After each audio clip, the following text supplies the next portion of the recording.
भारतीय इंतखाबात में मोदी की नफरत और इंतहा पसंदी की सियासत दम तोड़ने लगी। लोकसभा में 400 पार का नारा हसरत बन गया। बीजेपी को अपने गढ़ उत्तर प्रदेश में शिकस्त का सामना। बाबरी मस्जिद की जगह राम मंदिर बनाने वाली बीजेपी ने अयोध्या में अपनी शिकस्त मान ली। तमिलनाडु से भी बीजेपी का मुकम्मल सफाया हो गया।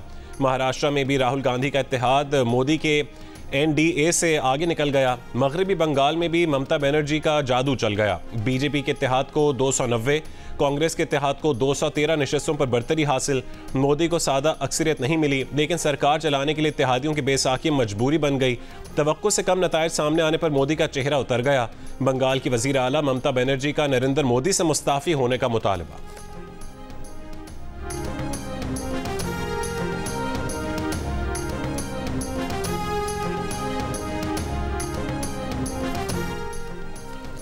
भारतीय ऑपोजिशन जमात कांग्रेस के रहनुमा राहुल गांधी का कहना है कि हुकूमती मशीनरी के खिलाफ इंतखाब लड़ रहा। हमारी लड़ाई भारतीय आइन को बचाने की थी। हुकूमत ने पार्टियां तोड़ी, ऑपोजिशन के खिलाफ कार्रवाइयां की। भारतीय अवाम ने आइन बचाने में हमारा साथ दिया। भारतीय अवाम ने फैसला सुना दिया है कि उन्हें मोदी नहीं चाहिए।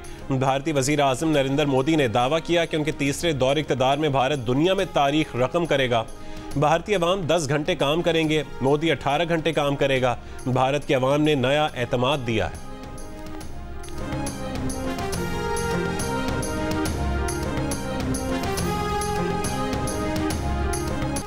इंतखाबी मुहिम में मस्जिद की तरफ अलामती तीर चलाने वाली बीजेपी उम्मीदवार माधुरी लट्ठा हार गई। हैदराबाद दक्कन में ऑल इंडिया मजलिस इत्तेहादुल मुस्लिमीन के असदुद्दीन अवैसी ने माधुरी लट्ठा को 3 लाख से जायद वोटों से शिकस्त दी। मस्जिद की तरफ अलामती तीर चलाने को लोगों ने मुसलमानों को हरासा करने की हरकत से ताबीर किया था। उत्तर प्रदेश में बीजेपी का चेहरा स्मृति ईरानी भी कांग्रेस के उम्मीदवार किशोरी लाल से 1,67,000 वोटों से हार गई।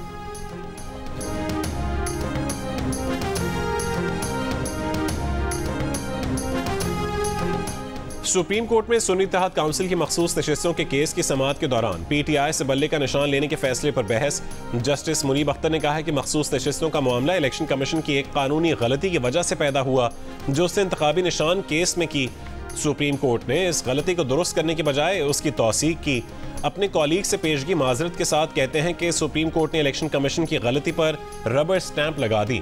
चीफ जस्टिस काजी फायज ईसा ने कहा है कि हमने तो नहीं कहा था कि पार्टी इलेक्शन ना करवाएं। पार्टी इलेक्शन करवा लेते तो सारे मसाइल हल हो जाते। हर चीज़ का मलबा सुप्रीम कोर्ट पर ना डालें। तहरीक इंसाफ ने अपने ही लोगों को जमहूरी हक से महरूम रखा। सुन्नी इत्तेहाद काउंसिल के वकील फैसल सिद्दीकी ने कहा कि हमारे उम्मीदवार बुनियादी तौर पर पीटीआई के उम्मीदवार थे। इलेक्शन कमीशन ने हमें आज़ाद उम्मीदवार करार दिया। चीफ जस्टिस काजी फायज ईसा ने कहा कि अब आप पीटीआई को ठुकरा कर सुन्नी इत्तेहाद काउंसिल में आ चुके हैं और आज़ाद उम्मीदवार नहीं रहे।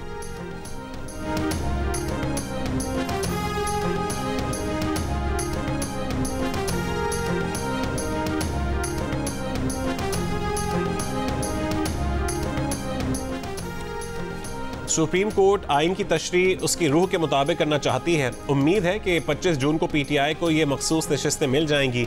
चेयरमैन पीटीआई बैरिस्टर गौहर की सुप्रीम कोर्ट के बाहर गुफ्तगू।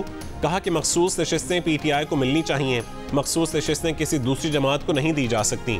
बैरिस्टर गौहर ने कहा है कि हमने इंट्रा पार्टी इलेक्शन करवा लिए हैं। इलेक्शन कमीशन ने हमसे तीसरी मरतबा इंट्रा पार्टी इलेक्शन करवाया।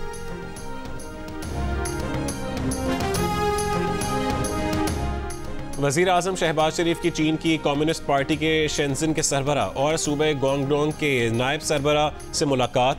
कहा कि पाकिस्तानी क़यादत और अवाम हर मुश्किल वक्त में चीन के ताउन पर चीनी क़यादत और उसके अवाम के मशकूर हैं। पाकिस्तान चीन की वन चाइना पॉलिसी की भरपूर हिमायत करता है। मैंग फेनली ने वज़ीर आज़म के एजाज़ में इशाया भी दिया। चीनी मीडिया से गुफ्तगू में वज़ीर आज़म ने कहा है कि वन बेल्ट वन रोड सदर शी जिनपिंग का शानदार मंसूबा है। CPEC one belt one road का हिस्सा है। सी पैक से पाकिस्तान में बेपनाह तरक्की हुई।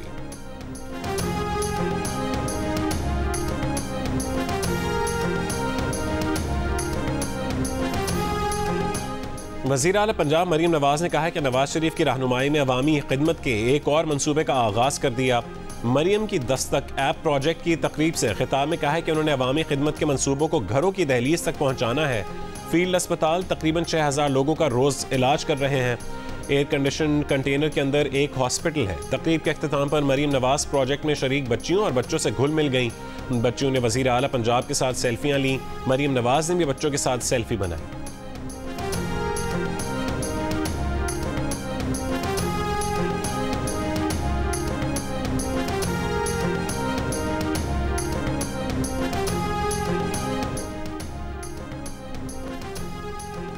तौहीन अदालत नोटिस पर मुस्तफ़ा कमाल ने सुप्रीम कोर्ट से गैर मशरूत मुआफ़ी मांग ली। फैसल वावड़ा की अदालत से तहम्मुल का मुजाहरा करने की इस्तदा। तौहीन अदालत नोटिस पर जवाब सुप्रीम कोर्ट में जमा करवा दिया। अदालत से कहा है कि प्रेस कॉन्फ्रेंस का मकसद अदलिया की तौहीन नहीं बल्कि मुल्क की बेहतरी था। अदालत तौहीन अदालत की कार्रवाई आगे बढ़ाने पर तहम्मुल का मुजाहरा करे। फैसल वावड़ा ने शहबाज शरीफ, मौलाना फजलुर रहमान और रऊफ हसन की तकरीरों के ट्रांसक्रिप्ट भी अदालत में पेश कर दिए। जवाब में कहा है कि शहबाज शरीफ ने जजेस को काली भेड़ें करार दिया। मौलाना फजलुर रहमान ने सुप्रीम कोर्ट के सामने तकरीर में जजेस को धमकाया। रहनुमा तहरीक इंसाफ रऊफ हसन ने मोअज़्ज़िज़ जज को टाउट कहा। अदलिया और जजेस को धमकाया। सुप्रीम कोर्ट ने सेनेटर फैसल वावड़ा और मुस्तफ़ा कमाल को अदलिया मुखालिफ बयान देने पर तौहीन अदालत का नोटिस जारी किया था। समाअत कल होगी। MQM रहनुमा मुस्तफ़ा कमाल ने गैर मशरूत मुआफ़ी मांग ली।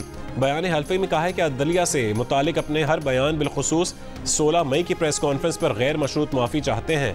मुस्तफ़ा कमाल की अदालत से सूद से मुतालिक अपीलें समाअत के लिए मुकर्रर करने की भी इस्तदा।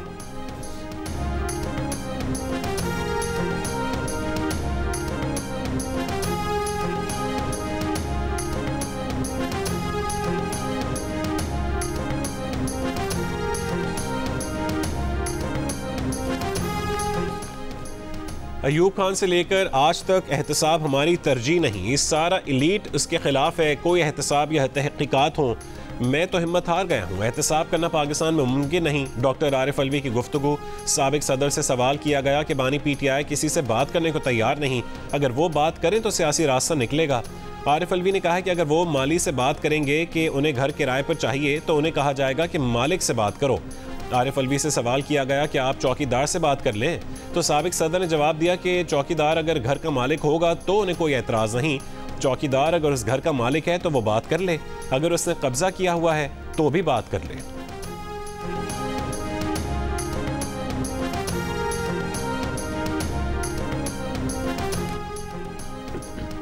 मुस्लिम लीग नून के सेनेटर इरफान सिद्दीकी ने कहा है कि पीपल्स पार्टी और नून लीग का सियासी किरदार ये था कि फौज सियासत में न आए। PTI फौज को सियासत में घसीटने की सियासत कर रही है। बानी PTI 4 साल वजीर आजम रहे लेकिन हमूदुर रहमान कमीशन रिपोर्ट खोल कर ना देखी। आज वो बदनीयती के बुनियाद पर हमूदुर रहमान कमीशन का मामला उठा रहे हैं। बानी PTI खुद को शेख मुजीब और आर्मी चीफ को याह्या खान कह रहे हैं। अगर ऐसा है तो बताएं कि आज की मुक्ति बानी कौन है।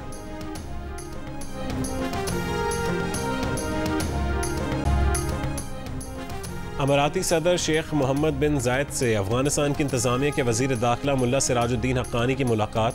तालिबान के चीफ ऑफ इंटेलिजेंस मुल्ला अब्दुल हक वसीक भी मुलाकात में मौजूद थे। मुख्तलिफ मौज़ूआत और अफगान बाशिंदों के मामलात पर तफसीली बातचीत। लंदन के अस्पतालों पर मुबैना साइबर हमला। मुतादिद ऑपरेशंस मनसूख। इमरजेंसी में आने वाले मरीजों को दूसरे अस्पतालों में भेजा जाने लगा। मुतासिर अस्पतालों में King's College, Saint Thomas, Royal Brompton और एवेलिना चिल्ड्रन अस्पताल भी शामिल है। मीडिया रिपोर्ट के मुताबिक साइबर हमले करने वालों का मकसद रकम का हुसूल है। T20 वर्ल्ड कप में दिफाई चैंपियन इंग्लैंड को बड़ा धचका। स्कॉटलैंड के खिलाफ मैच बारिश की नज़र हो गया। स्कॉटलैंड ने 10 ओवर्स में बगैर नुकसान के 90 रन बनाए। इंग्लैंड को 10 ओवर्स में 109 रन का हदफ मिला लेकिन बारिश की वजह से खेल खत्म करना पड़ा। दोनों टीमों का एक पॉइंट। डैलस में नेपाल और नीदरलैंड्स के दरमियान मैच में डच टीम के 107 रन के ताक़ुब में बैटिंग जारी। नेपाल 106 रन बनाकर आउट हुई। दिन के पहले मैच में अफगानिस्तान ने युगांडा को 125 रन से हरा दिया।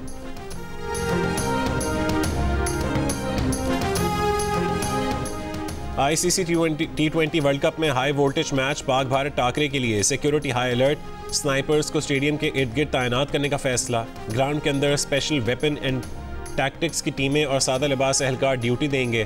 पाक भारत मैच 9 जून को न्यूयॉर्क के नसाव स्टेडियम में खेला जाएगा।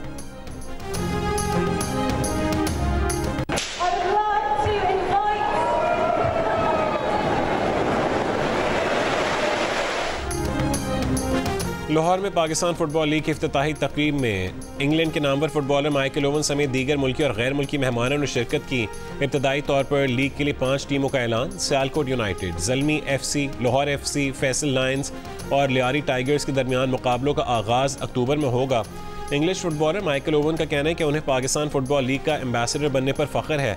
लीग चैलेंजिंग होगी। उन्हें अंदाज़ा है कि पाकिस्तान में क्रिकेट मकबूल तरीन खेल है, सख्त मेहनत करना होगी। PFL के सदर अहमद कमर का कहना है कि लीग का मकसद फुटबॉल को फ़रोग़ देना है।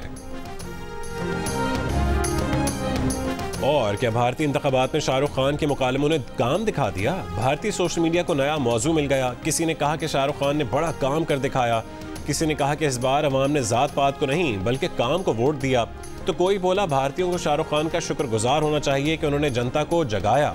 किंग खान की फिल्म जवान के मुकालमे एक बार फिर वायरल हो गए।